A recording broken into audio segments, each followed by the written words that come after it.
আসসালামু আলাইকুম। আমি যে জায়গা দাঁড়ায় থেকে ভিডিও করতেছি এবং এই জায়গা দাঁড়ায় থেকে প্রচুর পরিমাণে আমি ভিডিও করি। এখান থেকেই বিশেষ করে আমার 80% ভিডিও।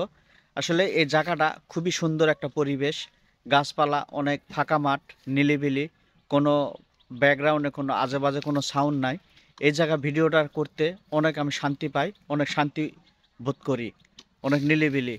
আসলে এই জায়গাটাতে আর আমি মনে হয় বেশি দিন ভিডিও করতে পারবো না। কারণ এই জায়গাটা বেচাকেনা হয়ে গেছে। সম্পূর্ণ গাছপালা এদিকে কাটাকাটি শুরু হয়ে গেছে। এখানে সম্পূর্ণ গাছপালা কাটে এটা প্লট করবে। প্লট করে এখানে বেচাকেনা হবে। সবাই বাড়িঘর করার জন্য এই জায়গাটা কিনে নিচ্ছে। আসলেই আমার জন্য খুব একটা দুঃখজনক ঘটনা। কারণ এই বাসার পাশেই জায়গাটা ছিল আমার। চাকরির পাশাপাশি এই জায়গাটাতে আমি এসে ভিডিও করতাম, কন্টেন্ট তৈরি করতাম। আমার কাছে খুব সুবিধাজনক একটা জায়গা ছিল।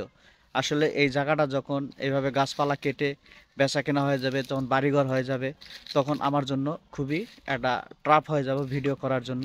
কারণ ভিডিও করতে গেলে অনেক দূরে দূরে যেতে হবে। যেহেতু আমি চাকরি করি, চাকরির পাশাপাশি অনেক দূরে যায় ভিডিও করা এবং এইরকম নিরিবিলি জায়গা পাওয়াটা অনেক কষ্টকর।